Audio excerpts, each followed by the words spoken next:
ನಮಸ್ಕಾರ ಎಲ್ಲರಿಗೂ. ಇವತ್ತಿನ ವ್ಲಾಗ್ಗೆ ನಿಮ್ಮೆಲ್ಲರಿಗೂ ಸ್ವಾಗತ ಸುಸ್ವಾಗತ. ಬೆಳಮುಚ್ಚೆ ಎದ್ದು ಹಲ್ಲುಜ್ಜಿ ಮುಖ ತೊಳೆದು ಅಮ್ಮ ಮಾಡಿದ ದೋಸೆ ಒಂದು 4 ದೋಸೆ ತಿಂದೆ, ತಳಿ ದೋಸೆ. ಅದಾರ ಮೇಲೆ ಸೀದಾ ಆಫೀಸಿಗೆ ಹೊರಟೆ. ಆಫೀಸಿಗೆ ಹೋಗಿ ಫ್ರೆಂಡ್ಸ್ ಜೊತೆಗೆಲ್ಲ ಗಮ್ಮತ್ತು ಮಾಡಿ ಊಟಕ್ಕೆ ತರಕಾರಿ ಪಲ್ಯ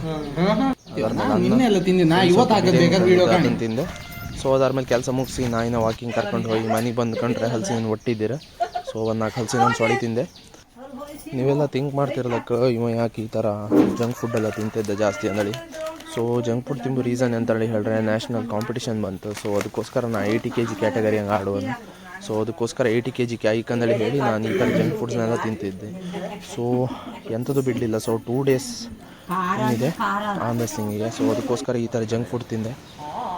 ಅದಾದಮೇಲೆ ಜಿಮ್ಮಿಗೆ ಹೋಗಿ ಫ್ರೆಂಡ್ಸ್ ಎಲ್ಲ ಸ್ವಲ್ಪ ಗಮ್ಮತ್ತು ಮಾಡ್ತಿದ್ದೀರಿ. ಇವತ್ತಿಂದ ರೆಸ್ಟ್ 2 days.